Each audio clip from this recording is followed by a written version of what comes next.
Again, this is Dave from eastofnapa.com. It's been a while since I've been here. Been on vacation. I want to talk a little bit about two things tonight. One was my vacation in Italy.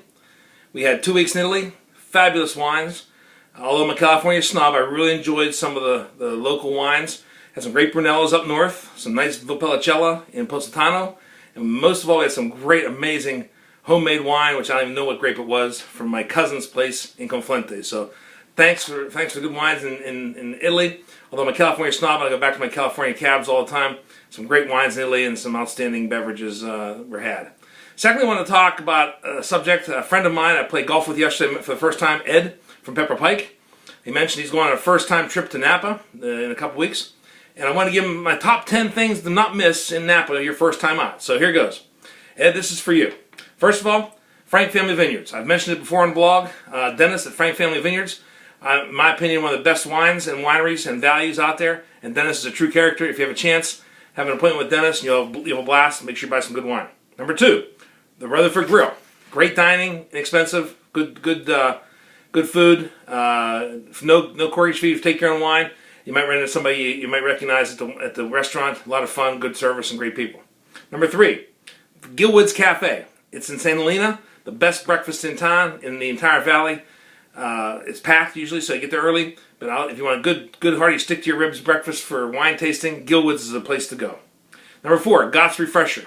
Great lunch spot, right in St. Helena as well. It's kind of drive-through hamburger joint. Excellent food, a lot of lines typically, but it's worth the wait. So check out Gott's Roadside Cafe.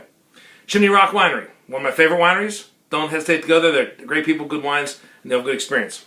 Cliff Lady, another one of my favorite wineries. If you have a chance, see if Tom's there. A great source of information on wine tips and learning about wine. They have excellent wines, good prices, and they treat you well. Alpha Omega, one of my favorite wineries again, mostly because it's good wine, but secondly because they stay open until 6 o'clock. So if you have a late wine tasting urge, Alpha Omega is your answer. They'll be open until 6 o'clock. Usually a nice crowd forms there on an outside patio and fountains overlooking 29. Wonderful place. On the flip side, Silver Oak opens at 9 o'clock. Most open at 10 or 10:30. This opens at 9 o'clock. So if you have an early buzz notion for yourself, Silver Oak's the place to go. Rutherford Hill Winery and picnic spot. Nice wines, but really one of the best places we've found up there to have a picnic lunch and sit upside on a hill overlooking Napa Valley. It's beautiful, and they have no qualms about you bringing your own stuff to sit there and eat, and it's a very nice place. And to get that picnic basket, I'd suggest going to the Sunshine Bakery or Sunshine Market in St. Helena in the morning. Pick up some sandwiches, some cheeses, some whatever you want for sandwiches, fruit. They have an excellent menu of good stuff to take along a picnic lunch to visit to Rutherford Hill up in the hill to have a nice picnic. So Ed, that's for you. Sorry about your golf game yesterday.